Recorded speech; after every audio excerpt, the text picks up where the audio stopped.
అందరికీ నమస్తే అండి. నా పేరు మహేష్ నాయుడు. నేను ఒక గ్రామ సర్వేని.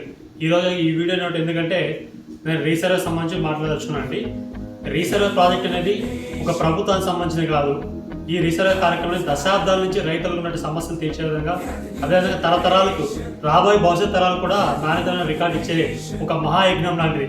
ఈ మహాయజ్ఞాన్ని, ఇటువంటి మహత్కార్యాన్ని స్థాపించినటువంటి గత ప్రభుత్వానికి, అదేవిధంగా దాన్ని అలానే కొనసాగించినటువంటి ఈ ప్రభుత్వానికి కూడా హృదయపూర్వక ధన్యవాదాలు తెలియజేస్తున్నాను. ఈ రీసర్వే ఎలా అంటే, ఈ రీసర్వేకి, సర్వే శాఖకి అత్యంత చరిత్ర అనేది ఉంది.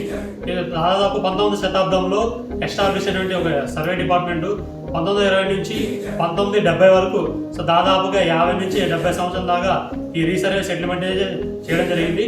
దాని తర్వాత ప్రతి 30 సంవత్సరాలకు ఒకసారి రీసర్వే కార్యక్రమం చేయాల్సి ఉంటుంది. సో కానీ ప్రతి 30 సంవత్సరాలు జరగపోగా దాదాపు 100 సంవత్సరాలు ఈ కార్యక్రమం అనేది డిలే అయింది. ఈ 100 ఏళ్లలో రెవెన్యూ సంబంధించి, సర్వే సంబంధించి చాలా అంటే భూ వివాదాలు ఉన్నాయి, అలాగే చాలా సమస్యలు ఉన్నాయి. సో ఇలాంటి సమస్యలతో రైతులు అనేది ప్రతిసారి ఇబ్బంది పడుతున్నారు. సో అలాంటి తరుణంలో ఈ సమస్యను తీర్చే విధంగా రీసర్వే కార్యక్రమం జరుగుతుంది. ఈ రీసర్వే కార్యక్రమంలో ముఖ్యంగా 2 మహాదశలు ఉంటాయి. 2 శాఖలు అత్యంత ప్రతిష్టాత్మక చేయాల్సినటువంటి 2 పనులు ఉంటాయండి. మొదటి వచ్చేసి రీసర్వే రికార్డ్స్ స్వచ్ఛీకరణ అనగా, ఉదాహరణకి ఒక సర్వే నెంబర్లో డైక్లాండ్ మేరకు 10 ఎకరాలు విస్తీర్ణం ఉందంటే దాని అడంగంలో 15 ఎకరాలు ఉంటాయి. ఈ 15 ఎకరాలు దాన్ని రికార్డ్స్ సవరించాలి. అదేవిధంగా అడంగంలో ఒక పేరు ఉంటే రికార్డ్ రైట్ ఒకటి ఉంటుంది, అంటే హక్కు ఉంటే ఒకరి పేరు మీద ఎక్కించుంటారు, అడంగల కరెక్షన్స్. సో ఇలాంటి రెవెన్యూ రికార్డ్స్ సంబంధించినవి కూడా రెవెన్యూ డిపార్ట్మెంట్ పరిధిలో ఉంటాయి. అదేవిధంగా రెండోది వచ్చేసి రికార్డ్స్ నవీకరణ. ఈ రికార్డ్స్ నవీకరణ అనేది సర్వే డిపార్ట్మెంట్ పరిధిలో ఉంటుంది.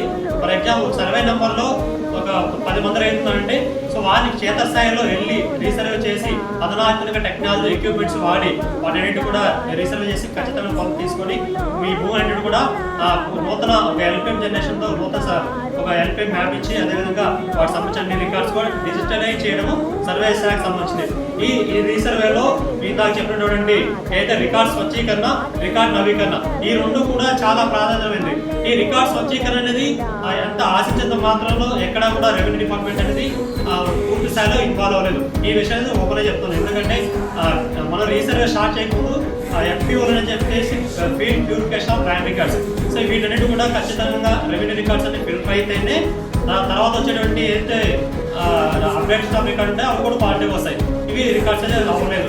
సో దీని ద్వారా ఏమవుతుందంటే ఆ తప్పులు అనేది కొన్ని పునరావృతం అవుతున్నాయి. సో ఇప్పుడు ఇంకో విషయం ఏంటంటే, రీసర్వే ప్రాజెక్ట్ అనేది అంటే శతాబ్దాలకు సంబంధించిన తరతరాలు ఉన్న సమస్యలు, అదేవిధంగా రాబోయే భవిష్యత్ తరాలు కూడా అందించేటువంటి ఒక రికార్డు. కానీ ఇది సంఖ్యాపరంగా కాకుండా నాణ్యతగా చేయాలని చెప్పేసి చాలా మేము ప్రాధాన్యపడడం జరిగింది.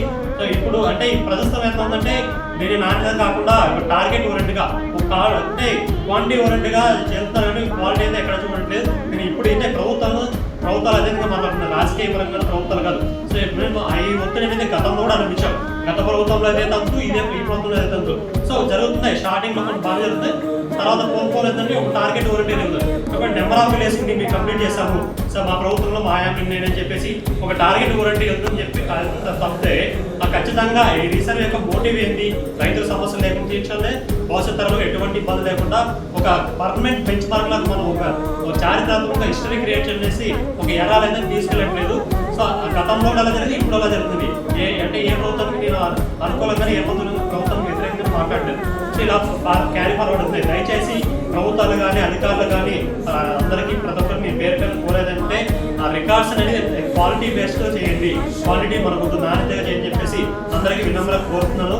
అదేవిధంగా నేను ఒక గ్రామ సర్వేకి, నేను ఒక రైతు బిడ్డ కాబట్టి మహేష్ నాయుడు మధ్యలేనని నేను సర్వేగా ఉన్నటువంటి ఉన్నాను కాబట్టి నేను చేసి నా పనులు ఉన్న రీసర్వే రికార్డ్స్ అనేది అన్నిటి కూడా నా పనులు కూడా నేను నీట్గా, నాణ్యతగా, న్యాయంగా, సార్ అందరూ కూడా నా హక్కు మేరకు నేను అందరికీ న్యాయం చేస్తానని చెప్పేసి ఈ భగవద్గీత సాక్షిగా ప్రమాణం చేసి మరి చెప్తున్నాను ఈరోజు.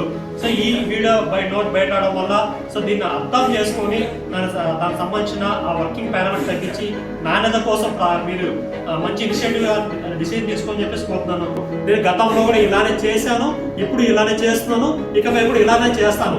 సో ఎందుకంటే సో నేను నమ్మిన ధర్మం, నేను చదువుకున్న చదువు, నన్ను పెంచిన నా తల్లిదండ్రులకు నేర్పిన విలువలు ఇవన్నిటి కూడా సో నా ధర్మం నేను పాటించాలి. ఈ ప్రాసెస్లో గతంలో చేసిన విధంగా న్యాయంగా చేసినప్పటికీ కొన్ని ఇబ్బందులు ఎదుర్కొన్నాను, ఇకపై కూడా ఎదుర్కోవచ్చు.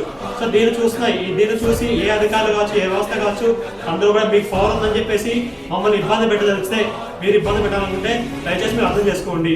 మీరు పెద్ద మనసు అర్థం చేసుకొని నన్ను క్వాలిటీగా అవుట్పుట్ అనేది ఇవ్వాలా, సో రీసెర్చ్ నాణ్యంగా చేయించే విధంగా, సో దానికి ఏ విధంగా ఇంకా టైం ఇవ్వాలి అలా ఆలోచన. అంతే కానీ ఈ మాట్లాడిన వ్యక్తిగా నన్ను మీరు ఇబ్బంది పెట్టదలుచుకుంటే, సో నేను ఏదైతే ఈ భగవద్గీత మీద ప్రమాణం చేసి చెప్తున్నానో ఈ భగవద్గీతని యథార్థంగా సో మనకి ఏదైతే యథార్థ గీతను అందించినటువంటి యథార్థంగా ఆ భాగవతంలో అందరికీ కూడా తెలియజేసినటువంటి మహానుభావుడు శ్రీకృష్ణ పరమాత్ముడే. సో ఆయననే నా పక్షాన్ని నిలబడతాడు. ధర్మం ఎక్కడుంటే ఆ ధర్మ పక్షాన ఆ భగవంతుడు నిలబడతాడు. సమస్త సృష్టికర్త శ్రీకృష్ణ భగవాన్ ధర్మ నిలబడతాడు, నా పక్షాన్ని నిలబడతాడు, నాకు అండగా ఉంటాడు. అయినప్పుడు మీరు ఇబ్బంది పెట్టినా కర్మ అనేది ఉంటుంది, కర్మ సిద్ధాంతం అనేది ప్రతి ఒక్కరిని తాగుతుంది. సో అందరికీ అర్థమయ్యేలా చేస్తుంది. ఈ రోజు ఏదైనా ఇబ్బంది పెట్టినా కూడా సో భవిష్యత్తులో మీరు నా కర్మ అనుభవిస్తారు. దయచేసి అందరూ మళ్ళీ గుర్తు పెట్టుకోండి. సో రీసర్వే అది ఒక సంఖ్య కామానికి కాకుండా నాణ్యంగా ఇవ్వండి దయచేసి. గతంలో 50 సంవత్సరాలు జరిగింది, కనీసం 10 ఏళ్ళైనా పర్లేదు, 15 సంవత్సరాలు పర్లేదు, ఒక రోజు లేట్ అయినా, ఒక సంవత్సరం లేట్ అయినా, 10 సంవత్సరాలు, ఒక దశాబ్దం లేట్ అయినా పర్లేదు. నాణ్యమైన రికార్డు ఇవ్వాలని చేసి ప్రతి ఒక్కరికి పేరు చేతుల నుంచి నమస్కరించి తెలియజేస్తున్నాను.